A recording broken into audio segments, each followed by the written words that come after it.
पड़ोसन से प्यार। मेरा नाम अमित है और मैं दिल्ली में रहता हूँ। कुछ महीने पहले हमारे पड़ोस में नेहा नाम की एक महिला अपने पति और बेटे के साथ रहने आई। वो बेहद खूबसूरत थी, एक आकर्षक मुस्कान और बोलने का ऐसा अंदाज कि कोई भी उनकी तरफ खींचा चला जाए। उनके पति बिजनेस के सिलसिले में अक्सर शहर से बाहर रहते थे और बेटा स्कूल जाने के बाद शाम तक ट्यूशन में व्यस्त रहता था। धीरे धीरे नेहा भाभी से मेरी बातचीत होने लगी। वो मुझसे छोटी छोटी चीजों के लिए मदद मांगती, कभी बल्ब ठीक करना, कभी टीवी के तार लगाना, तो कभी बाजार से कुछ सामान मंगवाना। मुझे भी अच्छा लगता था उनकी मदद करना। एक दिन बारिश हो रही थी और मैं अपनी बालकनी में खड़ा था। तभी देखा कि नेहा भाभी भी अपनी बालकनी में खड़ी थी, बारिश की बूंदों को अपने चेहरे पर महसूस कर रही थीं। उनके चेहरे की चमक और हल्की मुस्कान देखकर मैं खुद को रोक नहीं पाया। भाभी, बारिश का मजा ले रही हैं? मैंने मजाक में कहा। उन्होंने मुस्कराकर जवाब दिया, हाँ, बारिश को महसूस करना मुझे बहुत पसंद है। फिर उन्होंने मुझे चाय पीने के लिए बुला लिया। मैं उनके घर गया तो माहौल बहुत खुशनुमा था। चाय की गर्माहट और बारिश की ठंडी हवा के बीच हमारी बातें गहराने लगीं। तुम बहुत अच्छे हो, अमित। हमेशा मदद करते हो, उन्होंने मेरी आंखों में झांकते हुए कहा। मुझे लगा कि उनके शब्दों के पीछे कोई गहरी भावना छिपी थी। समय बीतता गया और हमारी मुलाकातें बढ़ने लगीं।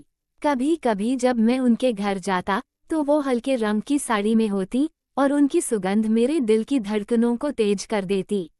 एक दिन जब मैं उनके घर गया तो उनका मूड कुछ अजीब था। भाभी, सब ठीक है? मैंने पूछा। वो मेरे पास आकर बैठ गईं और धीरे से बोली, अमित, कभी कभी ऐसा लगता है कि कोई मुझे समझता ही नहीं। मैंने उनकी आंखों में देखा और वहां एक गहरी उदासी थी। मैंने उनका हाथ थाम लिया और कहा, भाभी, मैं हमेशा आपके साथ हूँ। उन्होंने मेरी तरफ देखा और हमारे बीच एक अजीब सा खिंचाव महसूस हुआ। उस दिन के बाद हमारे रिश्ते में एक नई मिठास आ गई। नेहा भाभी भी अब पहले से ज्यादा मुझसे बातें करने लगीं। जब भी हम अकेले होते, उनकी आंखें कुछ कहने की कोशिश करतीं। फिर एक दिन, जब उनके पति शहर से बाहर गए हुए थे, उन्होंने मुझे रात के खाने पर बुलाया। खाना खाने के बाद जब मैं जाने लगा, तो उन्होंने मेरा हाथ पकड़ लिया।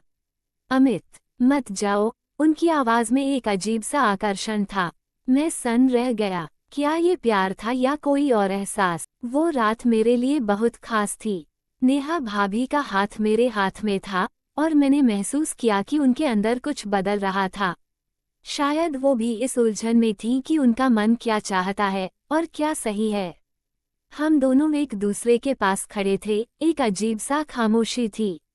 मैं समझ नहीं पा रहा था कि मुझे क्या करना चाहिए। मैं उन्हें बहुत समझता था, लेकिन क्या ये प्यार था या सिर्फ एक दोस्ती से बढ़कर कुछ और?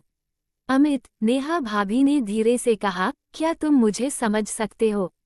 उनकी आवाज में दर्द था, जैसे वो किसी खोई हुई चीज को तलाश रही हो। मैंने गहरी सांस ली और उन्हें देखकर कहा, भाभी, मैं आपको समझता हूँ, लेकिन क्या हमें इसे ऐसे ही छोड़ देना चाहिए? हमारे बीच ये जो खींचाव है, ये सही नहीं है। उन्होंने मेरे चेहरे को देखा और फिर धीरे से अपनी आंखें नीचे झुका लीं।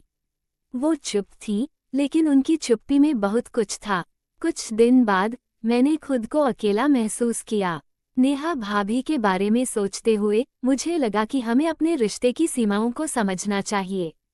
मैं अपने मन को समझा रहा था कि जो हो रहा था वह केवल एक संयोग था और हमें इससे दूर रहना चाहिए। एक दिन मैंने नेहा भाभी को देखा जब वो अपने बेटे के साथ पार्क में चल रही थीं। उनकी मुस्कान में एक अलग ही शांति थी। मुझे एहसास हुआ कि उन्हें अपनी जिंदगी में कुछ खास की तलाश थी, जो शायद उनके पति से न मिल पा रहा था। लेकिन फिर भी मुझे लगा कि यह रास्ता हम दोनों के लिए सही नहीं होगा। मुझे ये समझना था कि प्यार एक प्रतिबद्धता और जिम्मेदारी है और हमें इसे संभालने के लिए परिपक्वता की जरूरत होती है। कुछ दिन बाद मैं नेहा भाभी के पास गया। मैंने उनसे कहा, भाभी, मुझे लगता है कि हमें एक दूसरे से थोड़ा दूर रहकर अपनी जिंदगी पर ध्यान देना चाहिए। मैं जानता हूँ क्योंकि हमारी मुलाकातों ने हमें बहुत कुछ सिखाया है, लेकिन ये सही समय नहीं है। वो चुप रहीं, फिर धीरे से मुस्कुराईं। अमित, तुम बहुत अच्छे इंसान हो। तुमने जो कहा वह सही है। हमें अपनी जिंदगी में आगे बढ़ना चाहिए। मैंने उन्हें गले लगाया और दोनों की आंखों में एक गहरी समझ थी। वो पल दोनों के लिए बहुत खास था, लेकिन हमें यह एहसास हो गया कि प्यार एक समझदारी और तात्कालिकता की चीज है और हमें अपने रास्ते अलग अलग तय करने थे। समय के साथ नेहा भाभी ने अपने परिवार के साथ एक नए उत्साह के साथ जीवन की ओर कदम बढ़ाए। मैं भी अपने जीवन में आगे बढ़ने लगा। हम दोनों ने अपने रिश्ते की हद को समझा और एक सशक्त दोस्ती के रूप में हमारी मुलाकातें जारी रही। नेहा भाभी से मिलने के बाद मुझे ये समझ में आया कि सच्चा प्यार वही है जो बिना किसी अपेक्षा और बिना किसी उलझन के होता है। प्यार सिर्फ एक एहसास नहीं, बल्कि एक जिम्मेदारी भी है। और जब तक आप अपने दिल की सुनते हैं और सही दिशा में कदम बढ़ाते हैं, तब तक जीवन में हर पल का आनंद लिया जा सकता है।